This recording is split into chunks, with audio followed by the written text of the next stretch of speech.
گرامی قدر سامعین، کون حسن و حسین؟ میرے پیغمبر سے کسی نے سوال کر دیا کہ آپ کو اپنے اہل بیت میں سے سب سے زیادہ محبت کس کے ساتھ ہے؟ اللہ کے پیغمبر نے ارشاد فرمایا، میری تمام اہل بیت میں سے حسن و حسین سے مجھے سب سے زیادہ محبت ہے۔ ایک واقعہ آتا ہے، حضرت ابو ہریرہ رضی اللہ تعالیٰ عنہ راوی ہے، فرماتے ہیں کہ ایک دفعہ نبی کریم صلی اللہ علیہ وسلم اپنے گھر سے باہر نکلتے ہیں، اپنے ایک کندھے پہ حضرت حسن کو بٹھایا ہوا ہے، دوسرے کندھے پہ حضرت حسین کو بٹھایا ہوا ہے۔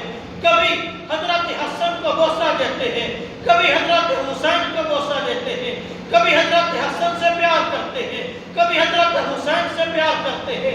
کسی نے یہ حسین منظر دیکھ کر کے کہا، اے اللہ کے رسول، مجھے لگتا ہے کہ آپ کو حسن و حسین سے بڑی محبت ہے، آپ کو حسن و حسین سے بڑا پیار ہے۔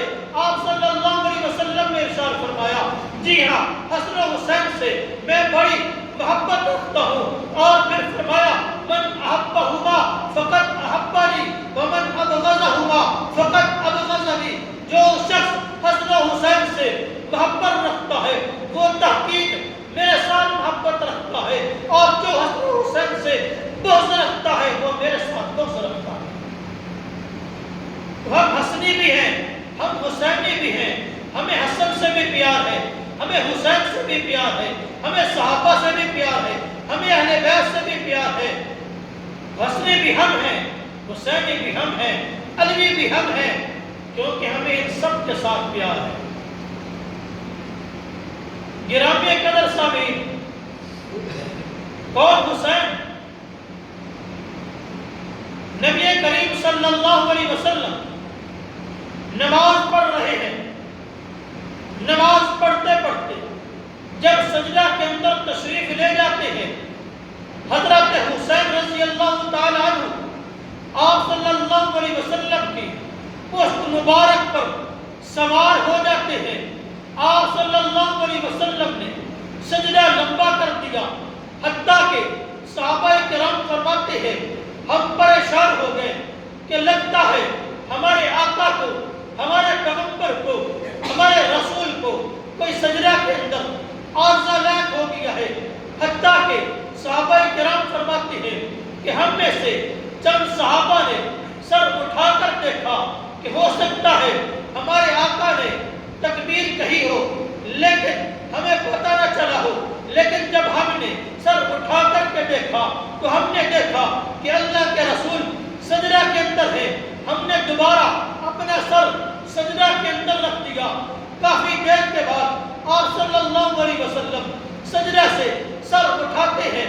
جب سلام پھیرا، صحابہ کرام نے کہا، اے اللہ کے رسول، آج آپ نے خلاف معمول سجدہ کو لمبا کر دیا، کیا سجدہ کے دوران آپ کو کوئی عارضہ پیش آ گیا؟ یا سجدہ کے دوران آپ پر وحی کا نزول ہونے لگا جس کی وجہ سے آپ نے سجدہ کو لمبا کر دیا؟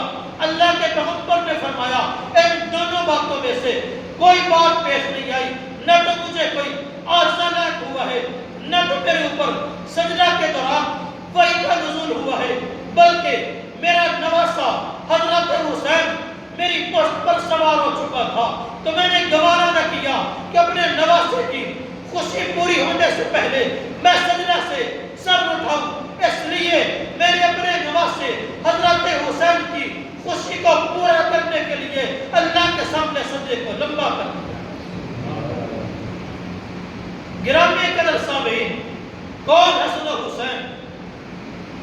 حسین کے ساتھ حسن کا تذکرہ بھی ہونا چاہیے نا۔ حضرت حسن بڑے مظلوم امام، مظلوم شخصیت ہے۔ یہ دل کے کالے، یہ رنگ کے کالے حسن سے بھی اختلاف رکھتے ہیں۔ کیوں؟ اس لیے کہ حضرت حسن نے امیر معاویہ کے ہاتھ میں ہاتھ دے کر سنا، اس لیے ان کو حضرت حسن بھی چنتے ہیں، ان کا تذکرہ نہیں کرتے اپنی مجالس میں۔ کون؟ حسن و حسین۔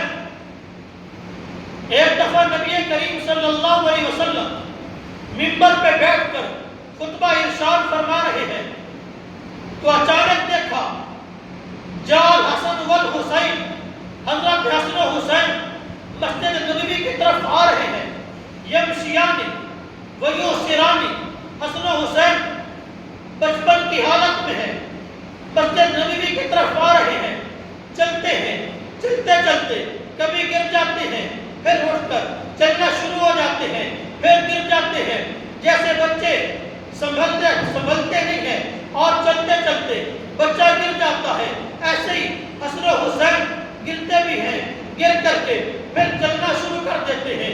اللہ کے پیغمبر نے خطبہ چھوڑا، منبر سے اترے، حضرت حسن کو اٹھایا، حضرت حسین کو اٹھایا، ایک کو منبر کے دائیں جانب بٹھایا، دوسرے کو منبر کے بائیں جانب بٹھایا اور پھر فرمایا قد صدق اللہ انما اموالکم واولادکم فتنہ، کہ اللہ نے سچ فرمایا ہے کہ اولاد اور مال تمہارے لیے فتنہ ہے۔ آپ صلی اللہ علیہ وسلم فرماتے ہیں کہ جب میں نے حسن و حسین کو گرتے ہوئے دیکھا تو فلم اصبر، میں برداشت نہ کر سکا، اس لیے میں نے خطبہ چھوڑا، منبر چھوڑا، پہلے حسن و حسین کو اپنے پاس بٹھایا اور پھر وہاں سے آگے خطبہ دینا شروع کیا۔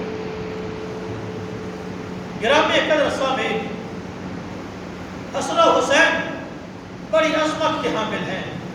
آپ علیہ السلام حضرت فاطمہ الزہرا کے گھر تشریف لے جاتے، جب بھی ان کے گھر تشریف لے جاتے فرماتے حسن و حسین کو بلاؤ۔ حضرت فاطمہ حسن و حسین کو آپ علیہ السلام کی خدمت میں پیش کر دیتی۔ آپ علیہ السلام یشمہما ویضمہما الیہ، آپ علیہ السلام ان کو سونگتے تھے اور کبھی ان دونوں کو اپنے سینے کے ساتھ ملاتے تھے، جیسے ہم اپنی اولادوں کو اٹھا کر سینے سے لگاتے ہیں، بوسہ دیتے ہیں، ایسے ہی آپ علیہ السلام ان کو سونگتے تھے اور فرماتے تھے کہ مجھے ان دونوں سے پھول سے بھی زیادہ اچھی اور عمدہ خوشبو آتی۔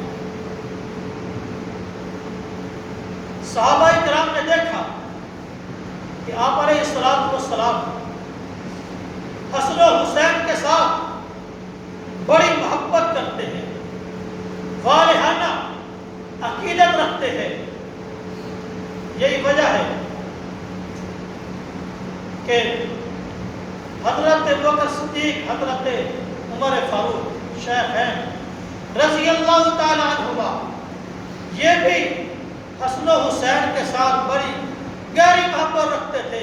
جیسے اللہ کے رسول حسن و حسین سے پیار رکھتے تھے، ایسے ہی شیخین بھی حضرت حسن و حسین سے پیار رکھتے تھے، حسن و حسین سے پیار رکھتے تھے۔ صحابہ کرام حسن و حسین سے ایک خاص قسم کی عقیدت رکھتے تھے۔